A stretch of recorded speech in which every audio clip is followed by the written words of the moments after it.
Hey, what's up, everybody? Chad Calek here. Welcome to episode number 2 of In a Crowded Room, which I want to talk to you about the propaganda that documentaries are becoming, which is something that is really starting to frustrate me.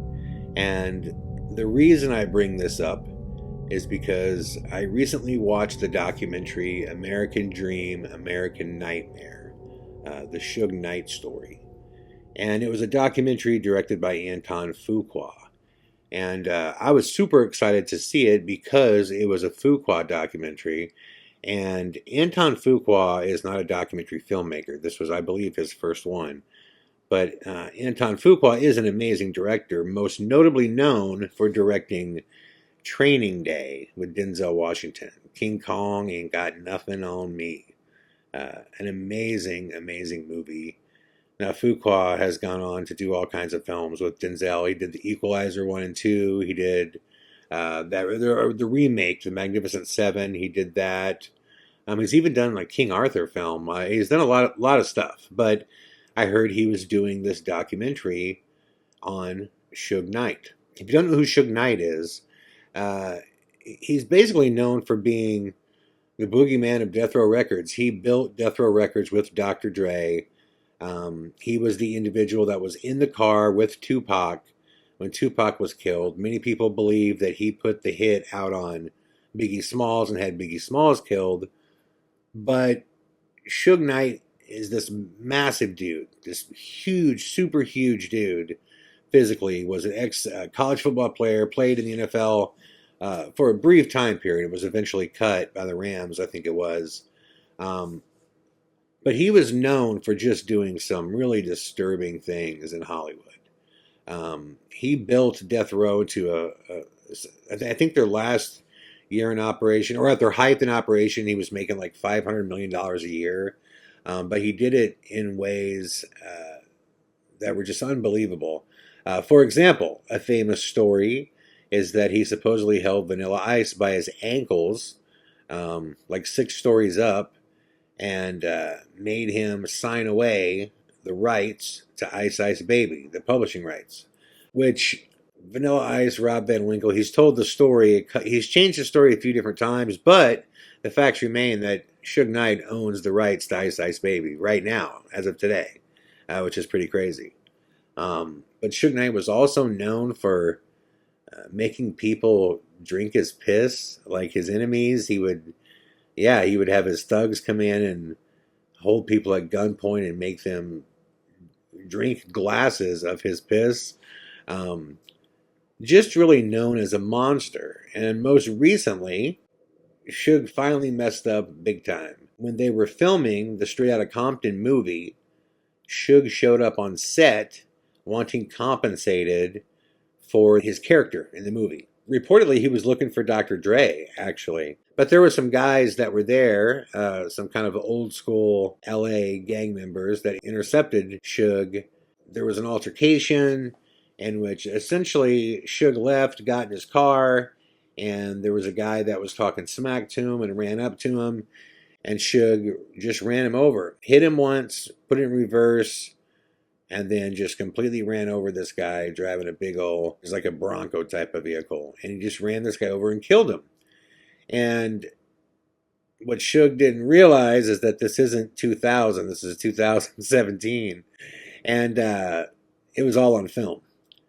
And after recently going through months and months and months of trying to get out of it, he finally took a plea in which he will now be in jail until he is 88 years old.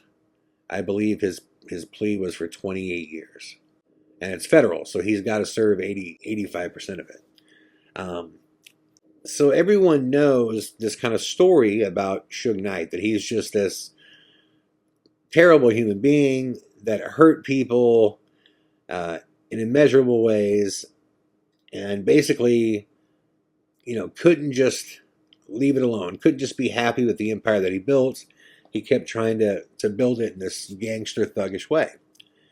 Now, when I watched this Fuqua documentary, I figured we were just going to find out in the documentary what made what made Suge such a mean-ass individual.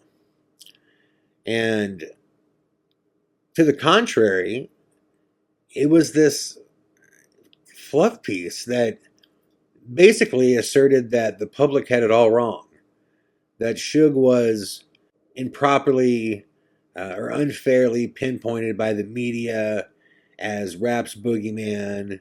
And, yeah, he might have done some things that could be considered extreme, but the whole industry was extreme at that time. I mean, they had interviews with his family, his parents. I mean, everybody was talking about Suge Knight like he was just the nicest guy. He was just so misunderstood. And a lot of these interviews, they're with his family members. And the whole time, by the way, they're being interviewed in mansions that he's bought for them. They're all wearing gold and diamonds. And I mean, they're filthy rich from the damage that Suge Knight did, to so many people in the industry. Of course, they're going to say, he's an amazing individual. It was just all unfair. But what was shocking is the interviews with Suge Knight. He's just one of those guys that will never answer any of the hard questions directly. Just acting the whole time like he just protected his guys. People just coming at him, and he's just down for his family. And if you've ever done any research on the guy, I mean, it's a well-known fact that at the height of Death Row's success, when they were making $500 million a year, that there were only like 3 artists that actually had contracts, and everybody else was put on a, quote, allowance, including Snoop Dogg, where they would just get monthly paychecks, and Suge would decide what each person got. So, but at the end of this documentary, basically there's this moment where Suge is going, before you all judge me, basically look in your own backyard, like glass houses type of thing. And he's like, because I could be your neighbor. I'm the same person as you. I'm picking my kid up at school every day.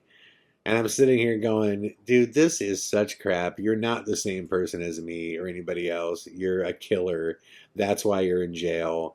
But it really frustrated me that Antoine would do this, would put out this documentary that was so slanted. And I'm not speaking from having no perspective on this. I did not run around with Suge Knight, but I will tell you a story in which I had a run-in with him and his whole crew, and it was something else. I'll get there just a second. But I guess what's important to note is that when I first moved out to Los Angeles, I was working in band management. The band that I managed first and got signed first was Index Case, Joey. And we had just finished our album up, recording, and we had heard that we were going to be mixing the album in the same place that Death Row mixed all of their albums. And I had just recently heard on the news that Suge just did like 60-some days in jail for something, and he was just out of jail. And let me tell you about the environment. This is back in 2005. My first time I ever came to LA and met with different A&R agents, Suge was always brought up. I mean, people were making jokes about make sure you're not on Hollywood and Vine when Suge drives by because, you'll get a drive-by done to you. And there was stories that A&R guys would tell me about Suge lifting people above his head and throwing people through doors because he wanted his check cut right now. People at Interscope were terrified of him. I heard these stories from everybody back in 2005. Everyone. And the other story I always heard is that you'll know Death Row when you see him, because not only is Suge huge, but his whole crew supposedly was outfitted in Kevlar vests, bulletproof vests. And I was just like, really? I mean, these guys really roll around in bulletproof vests. And everybody that I talked to said, yeah. Specifically, there was a friend of mine named Scott Austin at that time that was the A&R for Capitol Records. And he used to tell me stories about Suge. And I later befriended a couple people that worked in Interscope. And they said the same thing, that, he would come in with goons, loaded weapons, pointing them at everybody because it was payday And if his check wasn't in the mail, he was going down to get it. And if he had to shoot somebody to get it, he was going to. The legends of that man were crazy. So when I found out that we were going to be mixing Index Case's album at the same place that Suge Knight and Death Row, were mixing their albums, I got to be honest, I was freaked out. I was like, oh God. I was just thinking of Joey and the Iowa boys of Index Case, being shoved into a studio with Death Row. So, day one of our studio time, this place that we're mixing is pretty much in the hood. And so I drive down there, and there's like 3 security gates to get in. You get through, and the first time I went there was like nobody around. And I went inside and didn't see anybody, and thought, okay, well, maybe maybe they're not going to be here. Maybe this is just a place they use, but Suge and Death Row are not going to be here. So it'll just be us. That's probably why they booked us here. And the first 2 or 3 times I went, it was like that. Nobody was there. The guys were happy. They're working on their album. And then I show up one day, and there's a security guard outside. And the security guard says, right when I go inside, he says, hey, just so you know, Death Row's in the house. So, you want to make sure that you stay in your studio, and, just make sure that you keep your business inside your studio. Like, don't go roaming the hallways. Don't do anything like that. And I asked the guy, I said, oh, wow, is Suge here? He says, no, Suge's not here. But, the crew is, and it's just easier if we keep everybody separated. So I said, okay. So I walk in, and this is pretty late at night. It's probably about, I don't know, midnight-ish, 1 a.m. maybe. And I walk in, and Joe is just happy as hell. I could tell Joe's been smoking up, because he's just, high as hell. And I'm like, what's up, dude? And he's like, you've got to see this picture, man. And I'm like, what? And he shows me this photo, and it's of Joe and Flavor Flav. And I'm like, what the hell? And I guess, I am not lying when I say this, Flavor Flav at that time, it's so funny that right now, there's been like 2 police sirens that have gone off behind me as I'm talking about Death Row. So that's not an effect I'm putting in here. That's going on outside. But anyways, true story. Flavor frickin' Flav signed to Death Row. Flavor Flav was signed to Death Row. In fact, he had an entire album that he did on Death Row, in which, Joe just happened to be, I think at that time, Joe smoked cigarettes every now and then, and he hasn't for years now, but at that time, he stepped outside to have a cigarette, and he saw Flavor, and they started talking, and the next thing you know, Flavor brought Joe by himself, with nobody else there, into the studio with all the Death Row producers, and played Joe his entire album, and just smoked him up like crazy. So Joe was on cloud 9. I'm like, dude, that is cool as hell. Like, Flavor Flav brought you in here. Because, when I grew up, like I said, the 2 big rap bands that I listened to was NWA and Public Enemy. So I was just really happy for Joey. I could tell it was a big deal to him. What a great moment, I thought.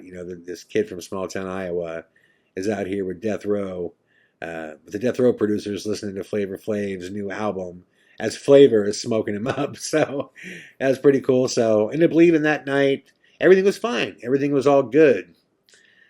Show back up the last night that I was there, and it was a very different vibe. A very, very different vibe. The first security checkpoint, usually you just show your badge, they let you right on by, but they wanted my name. They wanted to know how long I was going to be staying. They wanted to get my driver's license number. The license plate number to the car. Second security gate, they let me go through. The third one, they said park and report over here to the security guard. So I was like, okay. So the band was already there. So I parked and went over to the security guard. And the security guard said, hey, listen, just so you know, Suge Knight is here tonight. And we want to make sure that you're safe. And this was security hired by, the mixing place. So it's hired by the studio. And he was like, we want to make sure you're safe. Um, there's a couple things you got to know. One, when you walk in the door, to your left is the main Death Row studio. Suge is in there right now. No matter what you do not stop. Do not look down that hallway. Just keep going. And I'm like, Jesus, really? And he was like, don't do it if Suge's in a mood. It can get rough. And I'm like, what do you mean it can get rough? This guy's like, no, he'll whoop somebody's ass. I'm like, really? Just for like looking at him? And he goes, man, you're gonna notice that everybody in there, and I guess there was a big entourage at this point with Suge, and he said, you're gonna see his whole crew is outfitted in the Kevlar jackets. And I'm like, Jesus, that's crazy. So I was like, well, what is the second rule? And he was like, the second rule is if you hear anything, any gunfire, anyone getting beat up, if you hear anything violent going on, don't call the police, don't do anything. They'll view it as snitching, and they're liable to come in and shoot the whole studio up. And I remember thinking to myself, who is this guy? I mean, this dude can roll around this way. He can incite so much fear in people that they're anticipating murder and saying, don't call the cops, because he may turn on you and kill you. I was just like, this is crazy. And the guy noticed, obviously, he pointed out, he said, you guys are also the only white boys in here too. He was like, so, just really mind your business. So I'm like, oh my God, I just want to get out of there. I'm freaked out, watching dudes wearing, Kevlar vests and all this stuff walking around is very uncomfortable. Was there a cool aspect to it? Well, the aspect to it that was cool is, you're kind of living in a time. Like what I mean by that is I knew that they'd be making documentaries about this guy one day. I knew that this was completely unique, that nobody had done business like this and been successful. Not in the nature that he has done it. Yes, there's been organized crime that's done business in the music business, especially back with Frank Sinatra and stuff like that. But this was different. I mean, this was like Crips and Bloods entered the music game. And they ran things the way they ran things on the street corners. So I knew it was a special time. I knew Suge was a special character. And that part of it was cool. That part of it was cool. But I was definitely freaked out. So I tell the security guard, thank you. And, basically what I'm going to do is I'm just going to go inside and tell the index case guys, yo, I'm going to bounce. I just want to make sure you guys are safe. This is what they just told me. You guys can leave whenever you want. I'll just tell the record label it got too hectic, but I'm going to bounce because I don't think we should even have to be here. So I'm thinking of this in my head, what I'm going to say to him as I'm walking towards the door. But right as I get to the door, I remember the first thing he said, which is, don't look to the left. And I'm thinking, God, how do I not look? How do I not look? It's Suge Knight is supposed to be here. How do I not look? So I open the door. I could see about 10 steps from the door is where the long hallway is down to the main Death Row studio is. And I say long hallway, it's probably maybe 20 feet. It's not like long, but it's longer than the other ones. So right away when I open the door, the first thing I notice is there's freaking weed smoke everywhere. I mean, the place is just smoked out. And that's clearly not from my guys. So I'm like, okay, this is what's up. So as I'm walking, I get closer and closer and closer and closer. And I get to where the hallway is to my left. And I'm walking pretty slow. And I stop and I hear this sound. It's a lighter. And I know from just photos and video that I've seen that Suge is known for smoking these big old stogies. So I just know it's him. So I stop and I do it. I look to my left, I look down, and sitting right in his chair, he's looking forward, so I'm to his right. But I just couldn't take my eyes off of him because, first off, he's huge. Like, I always knew Suge was big, but holy Jesus. Now, listen, I'm a big dude too, but this dude was a giant. I mean, I knew he was big. I didn't know he was that big. So I'm looking at just how big the guy is. And right as I train my vision away, like I'm going to just, get out of there. Like you got to look at him. You saw him. Now get out of there. Suge rolls his eyes and looks over at me, and he looks at me like the way a wolf looks at you in the woods. Have you ever seen like those pictures of like wild wolves, just the way they stare? It's like they look through you.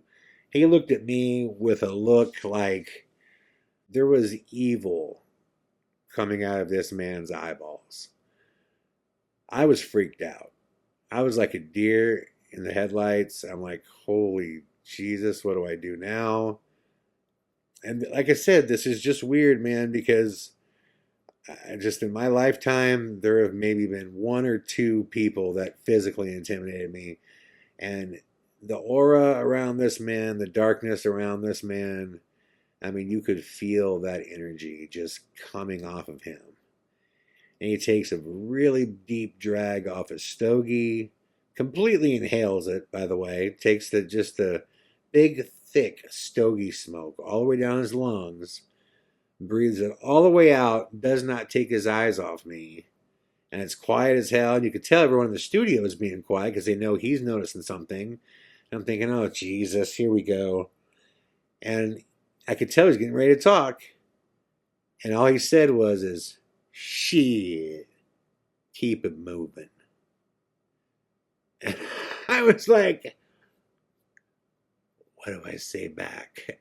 In my head, like, what do I say back? So I didn't say anything. I just nodded my head to him, kept it moving. But it came out like that, like the part where he goes, shit. What he was saying in one word is, you ain't nothing. You ain't nothing to me. And to keep rolling. He's giving me a warning. And I was like, oh, Jesus, man. So I just kept it rolling. Went in. The index case guys were deep into mixing that time, so I didn't even get a chance to tell them what just happened. So I hung out and listened for a while, and then I decided to leave probably about an hour later. And by the time I left, I don't know where they all were because all the vehicles were still there. They weren't in the Death Row studio that they were mixing in, so I don't know where they were, but they were gone when I left.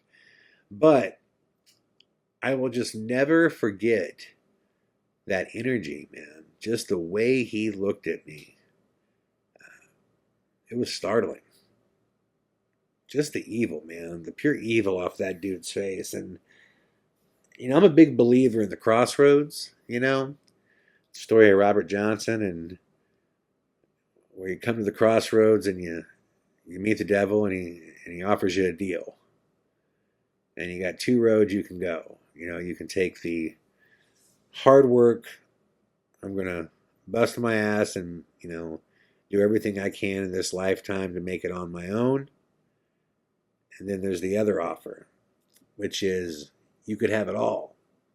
You could have everything right now. Everything you want right now, you can have it. You just have to agree to pay the ultimate price later. There's been a lot of artists over the years that have written about that. Most recently, I'm a big Aaron Lewis fan of Stained. And his first country album he put out, in the song Country Boy, he says, it's been 12 years since I sold my soul to the devil in L.A. And he's, again, one of countless men and women who have sang about meeting the devil in Los Angeles. With Suge, that's what I felt like I was looking at. Freaking devil. And it scared me. So when you watch this, American Dream, American Nightmare documentary that makes Suge Knight out to be like he was just this misunderstood human being uh, that, the media just needed a boogeyman. So because he was making a lot of money, they were unfair to him.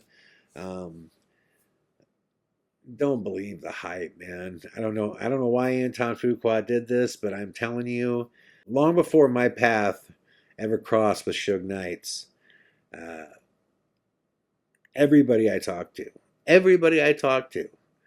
was terrified of this man. In every walk of life, everywhere I went, these stories would come up. The way this guy rolled around, he terrified people. And there's a body count, man. This guy's got a big old body count. A lot of people that were close to him or his competition are dead now. Not out of business, not he ruined them through connections, not he blackballed them. Dead. Dead. Tupac, his pride and joy, was killed in the car with him. And then Biggie Smalls just gets gunned down. And the list of people that were around Suge at that time that are dead right now or shot, it's incredible. And the damage he did to people. Tupac's brother, Mo Preem. A lot of people don't know this. Tupac has a brother named Mo Preem. And he's an incredible rapper. And he was one of the victims of Suge making other men drink his piss. Tupac's brother. He made Tupac's brother drink a glass of his piss. First of all, that's just bizarre. It's just bizarre that was his thing, that he just liked to make dudes drink his piss. I mean, that's just bizarre to begin with. But this story's been confirmed by multiple people. In fact, Nick Broomfield, who I think is, arguably the best documentarian, or one of the best documentarians of all time, in Nick Broomfield's Biggie and Tupac documentary, Mo Preem basically stated, that Suge made him drink piss. I mean, that's just weird. That's just weird. So I don't know why Anton Fuqua would make a documentary like this. I don't know why he would try to put something out there to portray this man as something other than what he was. But I could tell you, as somebody who crossed paths with Suge Knight and somebody who was working in the business at that time, this was a dark, dark man. It's a dark man. And I hope in the future that documentaries cannot do this. It's like they should have a separate category for documentaries that are pure opinion pieces, because this whole thing was just set up to really make him look like he was really misunderstood. He was just this guy that, got totally screwed over by the industry when he wreaked havoc on the industry. Suge Knight is a monster. And there's a reason why that man is in jail, and he's going to be there until he's 88 years old. Thank you for listening to episode 2 of the In a Crowded Room podcast. I'll be back tomorrow with more, my friends. All the best.